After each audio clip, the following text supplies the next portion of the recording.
From the New York Institute for the Humanities, I'm Eric Banks. Institute Fellow Philip Dray is the author of several works of American social and cultural history, covering a range of subjects, from civil rights to labor history and the history of science. In his latest work, The Fair Chase, Dray turns his attention to the history of hunting in America. Phil, thank you so much for joining us today. Thanks for having me. Let me begin by asking what you thought of as your ideal reader for this book, which is an especially complicated question, I think, today, since the divide between those who hunt and those who don't is pretty wide. Yes, that's true. In fact, that was really the impetus, in a way, for me to start on the project. I looked at hunting as something that had a long historical trajectory in America and yet had brought us to a place where it had become a kind of red state, blue state issue. Mm-hmm. And I had fond memories. I never was a hunter, but I grew up in Minnesota. It had a big hunting and fishing culture. And I kind of grew up in this atmosphere in which all those kind of outdoor sports, hunting, fishing, what have you, were considered very wholesome pursuits. And so I began to wonder what had happened to this sort of acceptance of this particular form of recreation. And that led me to really take up this particular project. In answer to your question about the ideal reader, that's always been a little bit of an issue, I think. I was trying to write a book that would not take any particular side of the argument too completely, but rather kind of air it out as much as possible. As I mentioned, I'm not a hunter. I came at it as an outsider, which in itself is very rare. There are not many books about hunting written by people who either hate hunting or are advocates or hunters themselves. And so I thought I would try to bring something new in that way. In terms of the ideal reader, I just hope it's somebody who is, like me, curious about the way in which sports over many, many years and decades influence American history and culture, and is open-minded enough to kind of be willing to weigh all the various arguments, both pro and con, regarding hunting. Well, I think that's one of the really fascinating aspects of this history is the way in which really the birth of modern sports coincides with the birth of the idea of the modern hunter. Well, it's interesting. I was surprised actually to find how in the 1830s, 1840s, when sport hunting really kind of began to be written about, as you mentioned, in a lot of New York-based publications like the Spirit of the Times, how sport, the word sport itself, was considered to be a sort of demimonde of urban sports, so-called, like ratting, cockfighting, all kinds of things, boxing to a certain extent. And so sport hunting became this kind of gentlemanly introduction of this gentlemanly pursuit. The magazines you mentioned picked up very quickly on the idea that hunting narratives were great reading. And there were many practitioners, especially there was a man named Frank Forrester was his pen name, an Englishman who had kind of washed up in New York. And he had turned out to be a very gifted writer in terms of describing the kind of the elite way to hunt. And so it was this sort of combining with the kind of Daniel Boone, Davy Crockett, sort of buckskin, moccasin-wearing frontier hunter that kind of came together in the synergy and created the American sport hunter. I do want to ask you about the title, which I think gets into this question of the aristocratic versus the non-aristocratic exercise of the sport in American history, and particularly in the 19th century. When you say the fair chase, what does that refer to exactly? The fair chase was a phrase it's associated with something called the Boone and Crockett Club, which was a group of elite New York hunters headed by Teddy Roosevelt in the late 19th century, and included a number of other luminaries whose names you might recognize as well. But fair chase, basically what that was a kind of an Americanization of what the British called true sportsmanship. And true sportsmanship was basically, just like it sounds like, it was meant to be a gentlemanly way to shoot. In other words, you were not supposed to shoot game birds on the ground. You had to shoot them in the air. You weren't allowed to aim at a bunch of them, but rather one at a time, and so on and so on. The idea was to give prey animals, a chance to evade the hunter. And this, of course, we still have these issues today. Fair chase is still the motto of the Boone and Crockett Club. And over the years, starting in the 1880s, 1890s, people like Roosevelt and his colleagues were busy trying to combat hunting practices they considered barbaric. For instance, using dogs to drive deer into a lake where they were basically helpless and could be easily killed, or chasing them onto icy snow where they were immobilized, and similar things with other animals. Jacklighting, or is that what it's called? They had many different names, but yes, jacklighting was a very common in the 19th or 20th century. Was known as a shining deer. I know where I come from in Minnesota, shining deer. Basically, the deer become mesmerized by lights if you shine them in their eyes. And jacklighting was you'd use a boat to go at night where the deer were feeding on the lily pads and use a torch to suddenly freeze them in place, and they could be easily shot and killed. Those were practices that Roosevelt and people in the Boone and Crockett Club fought vehemently. It took them about 20 years, actually, to get them outlawed. But today, we still see these type of issues still come up. In other words, can a hunter use drones? Can a hunter use trail cameras to capture the nighttime activity of animals when they're back and sleeping in the motel and so on? So these are all kind of fair chase issues. And serious hunters today, I should say it's actually been a success in a way that the fair chase ethos really did catch on. And it actually today very much kind of rules the whole idea of game management. As anyone knows who does hunt, there are all kinds of restrictions and rules and permits that are needed. It's a very governed sport. And a lot of that has been internalized over the generations by hunters themselves in terms of basically a fair chase ethos towards the animals that are being killed. You're really not talking about people who are going out to hunt so that they can – it's not subsistence hunting, for example. It's not – right. And in that regard, it seems very much different from the sort of image of Davy Crockett or Daniel Boone, the wild frontiersman, wilderness taming sort of hunter. Yes, of course. I mean, Boone was a very sort of self-effacing individual. Despite his huge fame, he was really like one of the founding fathers. In other words, he never sat in a parliament or a constitutional convention of any kind, but in his own way, he was a huge figure in America in the late 18th, early 19th century, but a very sort of modest individual. He sort of went about his way and kind of shunned attention as much as he could, partly because he was often in financial difficulty and trying to sort of talk his way out of some issues he was in. He was a very kind of a likable person because he was very much like anybody else, really. Crockett, on the other hand, Davy Crockett came along about 20, 30 years later. Crockett was a congressman, Representative David Crockett from Tennessee. And de Tocqueville wrote about him. Yes, exactly. And de Tocqueville, of course, was amazed by him that here was someone who was like unlettered, uncouth character.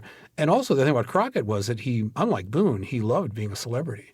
He wrote numerous books that were kind of these like tall tales about hunting, about Davy Crockett fights a tornado and Crockett climbs down into a ravine to catch a grizzly bear and all these kind of crazy stories, but were hugely popular.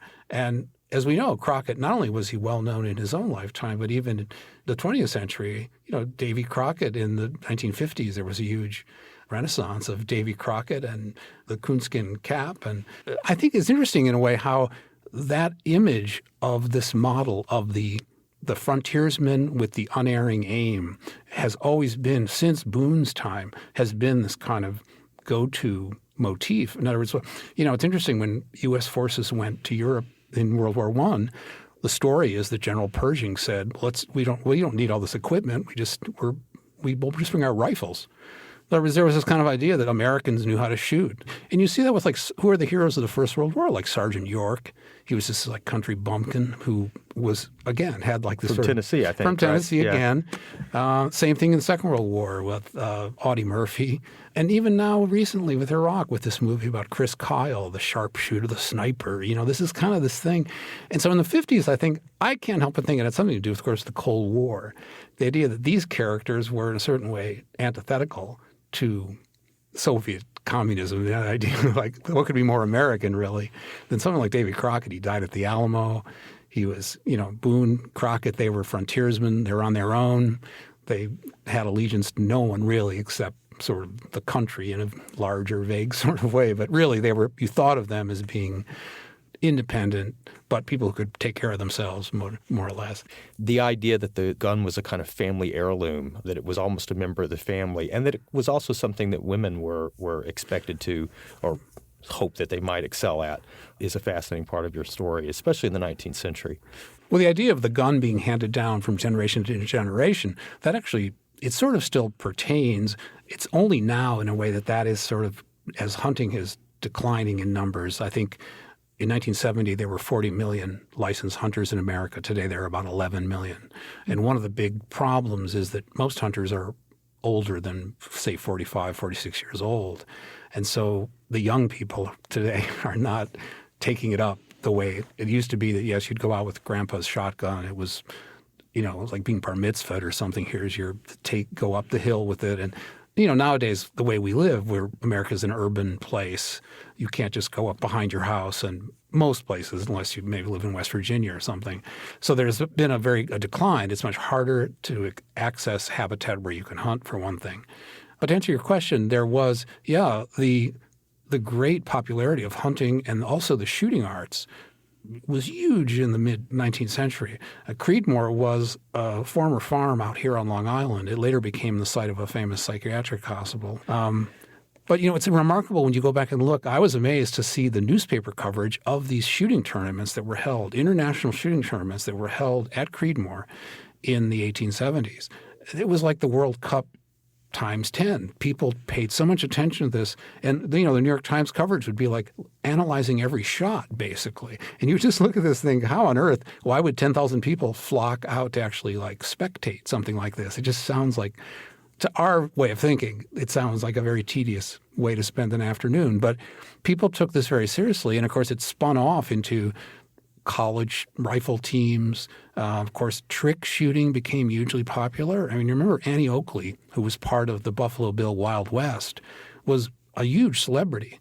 And, all the trick shooters, they would compete with one another, how many glass balls they could shoot out of the air, so on and so on. And there was also live pigeon shooting as well, which was controversial and was eventually phased out. But it survives a bit. I know trap shooting is now an Olympic sport, and that's kind of the remnant of it. But the idea, again, of it as a kind of spectator thing, that you would go crowd into a grandstand to watch people do trick shooting, and also sharpshooting was, it was considered an art form that you would watch and admire.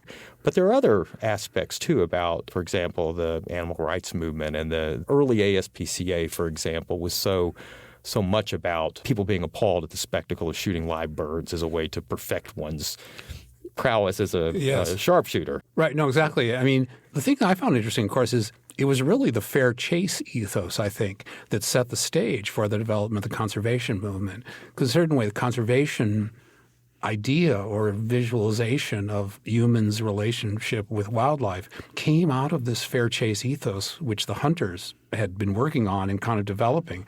So in a certain way, the fair chase ethos was very successful, I think, in establishing this sense of hunting as this responsible activity. And of course, as you mentioned, by the late 1880s, they were sending people out from Washington to actually count the buffalo.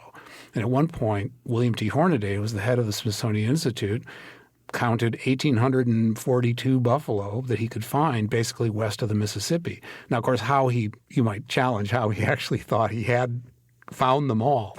But when you consider that at one point there had been millions of buffalo, as recently as the end of the Civil War in the West, it's actually atrocious kind of decline of a species. And they began seeing this with other species as well, white-tailed deer, the passenger pigeon, of course. Later in the 1890s, this is the origin of the Audubon Society. It has to do with what they call the Plume Wars, which was fighting against people who were slaughtering water birds in the Everglades and elsewhere in the Carolinas, egrets, flamingos, because there was a huge international fashion for ladies to wear bird feathers and even parts of birds in their hats. This was an enormous thing. And one ornithologist walked up Ladies Mile, which is right on 6th Avenue here in New York, by all the department stores, and just counted all the different species of birds he saw on women's hats as they walked by. And it was like, and in those days, women had hats for different times of the day. Men and women both wore hats, but women, they would have like a hat to go to church, a hat to do something, whatever. So bird ornamentation was a huge thing. And very interestingly, it was, even though it was someone from Forest and Stream magazine, a man named George Bird Grinnell, obviously enough, he was kind of a interesting man in his own right. He had grown up educated by Lucy Audubon, the widow of John James Audubon, and went on then to go west. He helped explore for dinosaur bones and rode with Custer and this kind of thing, but then came back and edited America's foremost outdoor hunting and fishing magazine, Forest and Stream, which now we know as Field and Stream. Yeah. But he got this idea to start something called the Audubon Club. He wasn't able to kind of see it through himself, so the women, the sort of society women of the East Coast sort of picked up the baton in Boston, Philly, at Smith College here in New York. And basically it was the first environmental grassroots effort in America, and it was mostly the society women running it. Basically, the rhetoric was, we have to stop this because the women are the ones who are buying. We have to get them to stop buying, patronizing these people who are slaughtering the birds. And it proved to be successful. And of course, the success for any conservation effort is always when these things get placed into law. And that's what happened with the Plume Wars were considered to be won when Congress enacted legislation outlawing a lot of these forms of gross market hunting of water birds. Well, that's one of the things also that's really interesting is that as we were talking earlier, I was thinking so much of think about the impact of something like social media on – I think about a couple of years ago when Cecil the lion was killed and this immediate global reaction to I can't remember the name of the dentist who was he was from my home state, actually. Walter Palmer, I think his name is. The dentist from Minnesota. And I think of that as being such a contemporary phenomenon, but then there's this remarkable story you tell about this trial of a poacher in Yellowstone Park in 1894 or 95 that Grover Cleveland ended up sort of speaking out against buffalo slaughter in that context. Well, I was going to say, remember the U.S. Army had to be sent in to for 20 years. They were there for a long time because the trouble is, you can pass laws and you can create a national park, but, Yellowstone's a vast territory. This was, of course, a source of tension for many years, both in the Adirondacks and out west, too, is the idea that local folks who were called poachers by those who disliked them said you have to stop shooting the elk and the buffalo. You can't do this anymore as you once did. Of course, their answer was, well, we've been living here who are you to come in here and tell us what to do? We've been cutting the timber and slaughtering the buffalo, and this is how we get by, basically. So everywhere there were shootings in Pennsylvania as well. There was violence. One of the Audubon agents who went on to Florida was murdered by bird hunters down there. To answer your question, though, it's very interesting because the ability of anti-hunting sentiment to be disseminated over a large part of the population quickly. One thing that we should mention is, of course, the movie Bambi. Mm-hmm. Bambi is something that is a word that hunters to this day, you can get them riled up. They do not like the movie Bambi because, of course, they feel it is like such an unfair representation of wildlife and living in the wild, basically. Yeah. But anyone who's watched the movie, of course, knows that it's extremely powerful. It's effectively made, and it's a classic, of course. And a lot of people still, like they say that, everyone thinks of deer. Even people even called deer Bambi. And so that was probably one of the first examples of something like that, of an individual, like in this case, a fictional character, being used basically to kind of antagonize hunters and also kind of encourage or gain sympathy among people who would oppose this.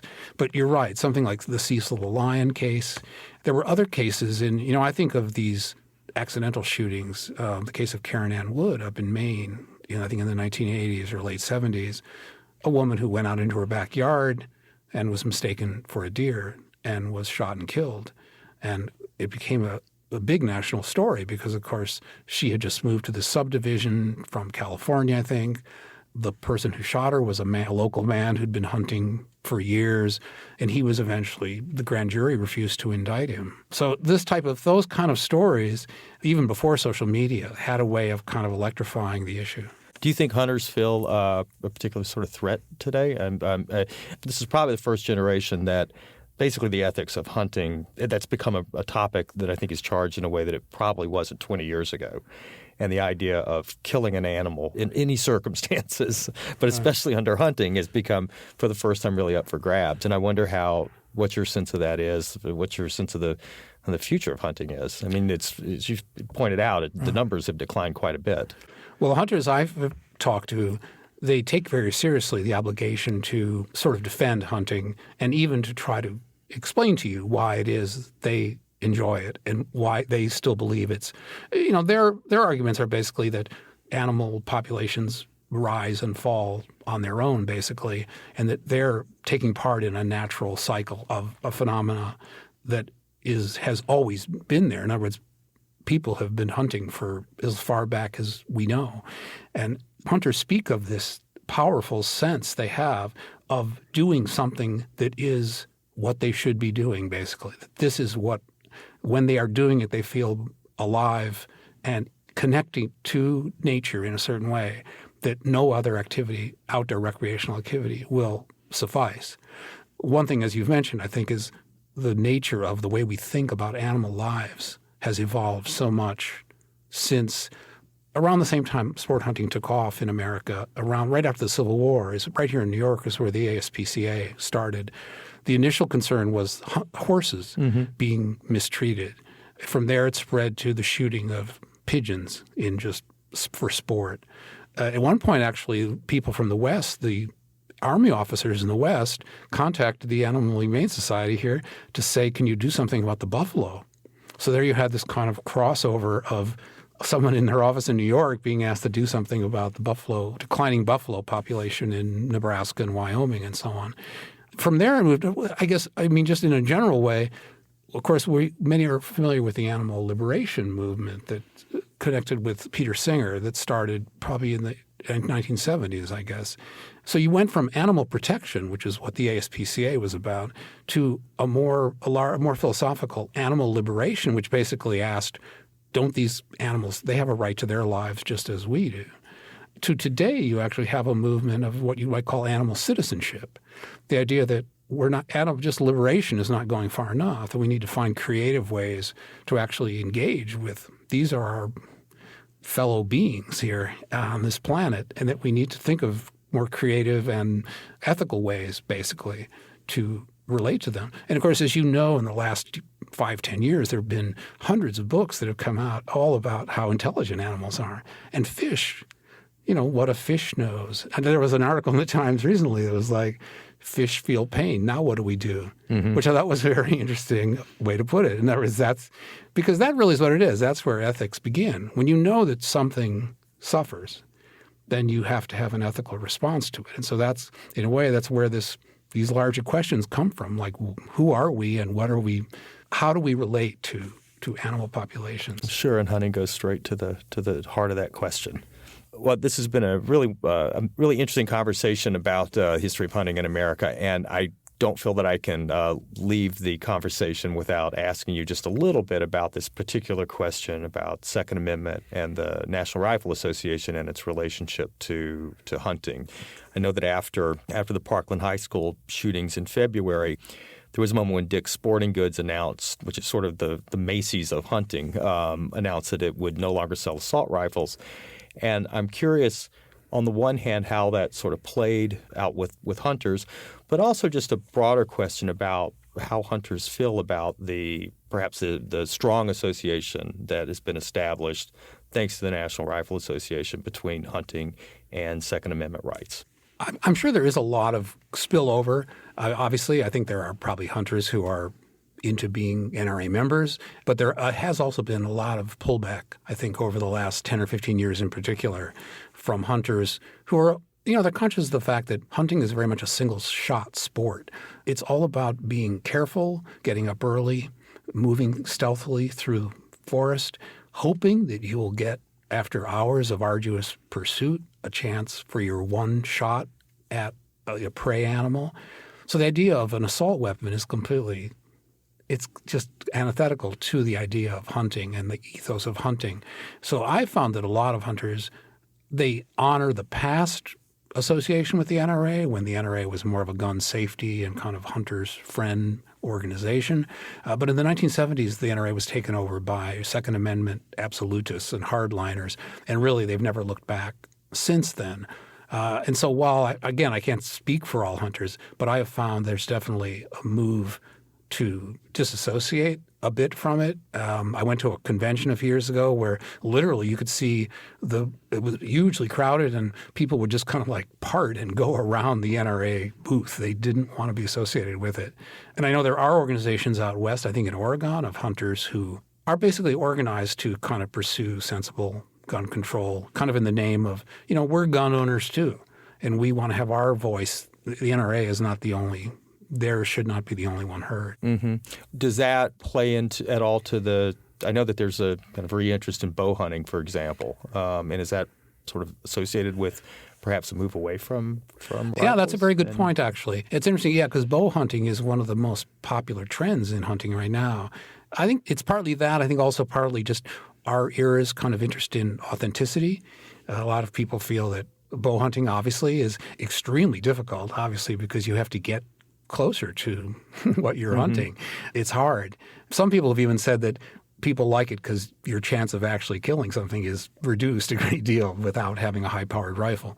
But that is possible, that there is this, the bow and arrow, it recalls a kind of a type of hunting that's very much associated with Native Americans and kind of the earth a bit more. Yeah. Is there anything comparable that comes out of, the farm-to-table movement or sort of hipster hunting or? No, absolutely. They call themselves DIY hunters. I call them adult onset hunters. No, it's a huge thing. They have their own magazine, actually. And I've met several people. It's a fascinating thing. It's people who basically some of them were vegans or vegetarians. They take food politics very seriously, and they've decided they don't want to be part of the meat industrial complex, basically. But they want to eat meat, so they've decided if they're going to do that, they are going to do it themselves. They're going to hunt and field dress animals and learn the whole thing. And so there have been several books written by people, men and women both, who go from 0 to 60 basically. They don't know anything about hunting. They take classes. They get a permit. They go to Walmart. They buy a gun or Dick's, and they go out and they, maybe with someone coaching them. And, it's like this tale. And, of course, every narrative leads up to the same thing where they eventually do manage to shoot something. And then, of course, have that whole experience of, either what have I done or, right. Both that and also this kind of celebrating the moment as well. Well, my one confession is that I never really hunted. I grew up, the closest I really got to it was frog gigging. My dad was a big fan of frog gigging, which is how you get frog legs, which is, of course, still, I guess, in some quarters of the South, a delicacy. I did at one point purchase a freezer to deal with the amount of deer meat and deer sausage that was being sent to me by my brother-in-law. So I didn't actually hunt it, but I was happily eating it. Right. Right. Well, I feel like there's a kind of a spectrum of hypocrisy about hunting and our relation to animals and eating animals generally, because we all are, who's to say if you're not a hunter? Many people will say, I would never hunt. I could never shoot an innocent animal. Meanwhile, I'll stop at the supermarket on the way home and get a shrink-wrapped steak or chicken or whatever it is. So we're all kind of, whether it's like usurping wildlife habitat or even a farm, even an organic farm has that effect on local wildlife. So we're all kind of complicit in a certain way. And again, whether you're buying buying fish or meat at the market, or maybe you would look down on someone who would actually go out and hunt, but hunters might think, well, there's a virtue in what I'm doing as well, or whatever it might be. So that's why I think I tried to get at that a little bit in the book as well, and the idea that we're all kind of on this spectrum somewhere or another, and it's something like 95% of Americans eat meat once a week. So, as much as everybody knows a vegan or a vegetarian, but it isn't, so far at least, it's not that huge a movement that it's really affecting dietary habits, so to speak. Yeah. Well, we started with the blue state, red state divide among hunters and non-hunters, and now we've bridged that gap. Right. So thank you very much. Sure. Really Thanks again. Thanks for having this me. conversation. Sure. Thanks. This podcast has been brought to you by the New York Institute for the Humanities at NYU in conjunction with the Arthur L. Carter Journalism Institute. Our producers are Annika Kaundinya and Ben Branstein. Our thanks to Uli Baer and, for their technical and design acumen, Aaron Dowdy and Selena Lucasi. For more information, or if you'd like to subscribe to our podcast, visit our website at, and this is one word, nyihumanities.org. Again, that's nyihumanities.org.